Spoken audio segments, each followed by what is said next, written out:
Mr. Gruss, John Gruss, we're going to go to you with the first story. This is actually coming out of the Palm Beach Post. I'll read you the headline, first couple graphs, and I want you to comment.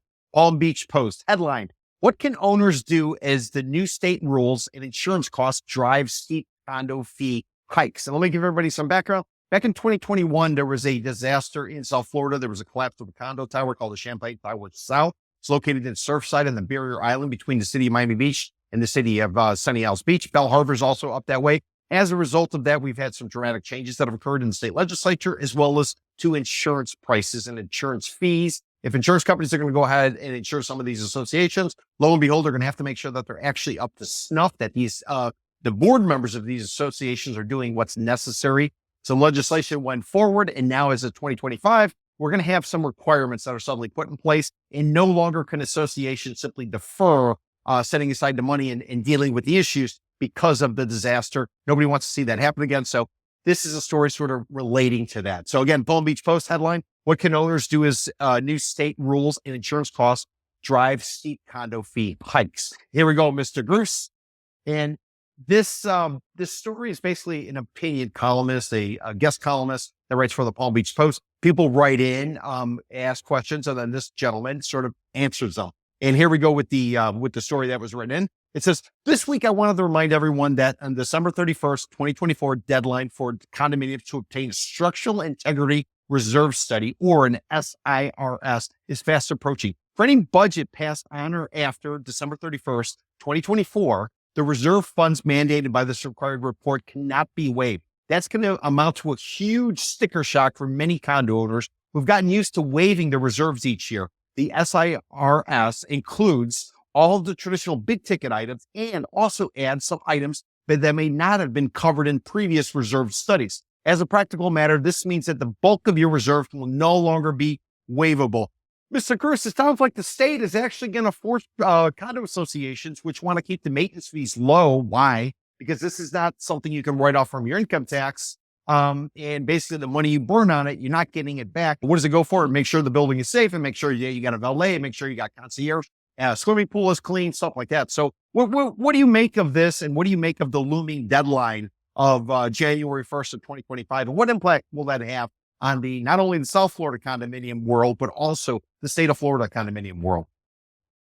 Well, first of all, if HOAs have been doing their jobs, they probably wouldn't be in a pickle like this. If they're kicking the problems down the road and waiving every year the requirements to build up reserves, yeah, they're going to be in trouble. And I think it's just going to be on a case by case basis.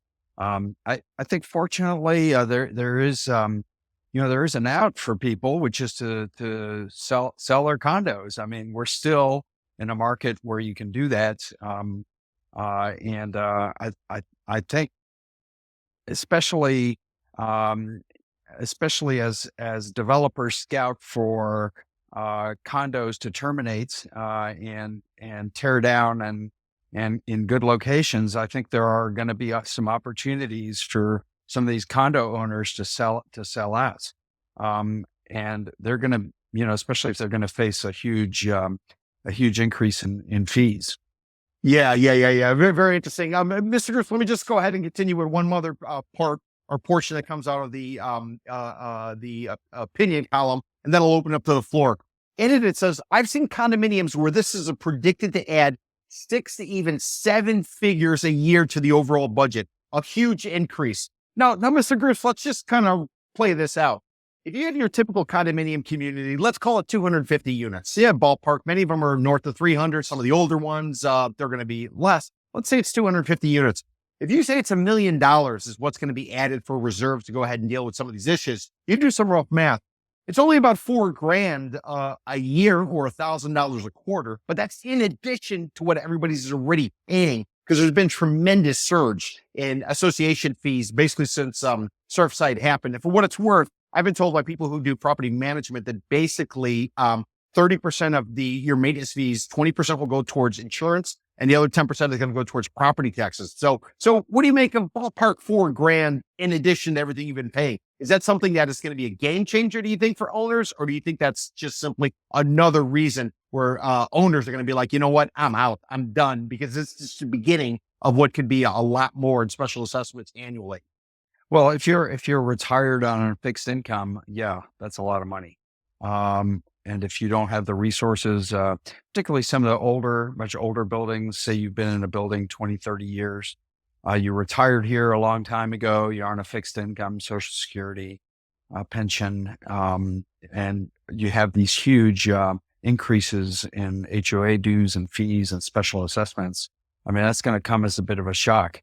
And so now, I mean, some of the luxury condos, those buildings, I don't think are going to have the same issues. But it's going to be those older buildings where maintenance has been deferred for years and years, because HOAs don't want to upset the residents. You get revolts anytime you want to increase fees, and so I think those older buildings with people on fixed incomes are going to be the first ones to really feel the impact. Mr. Fakler, you're a renter right now. Used to live in some condominium buildings. Some of them were on the older side. Well, what would you make of a $4,000 increase come 2025, and or roughly, just doing some rough math there, what is that going to be, about $250 a month, $300 a month? What would you make of that? How would that impact or change, or if at all, your feeling about living in that condominium? Would you consider just paying it going forward because rents are still high, or do you think that would be the last straw? Basically, you'd say, I'm out, I got to sell because I don't want to go through the work and the process it takes to actually get the building up to snuff. Right. And you not only want to sell, but you want to sell now because you want to make this move before the end of the year. We're already, a third of the way into the year. So I other than that, you're going to be trapped. I see, we'll be talking about this in my story later on the condo termination issue, but you're really trapped. And the people that are there now that are on fixed incomes are really trapped.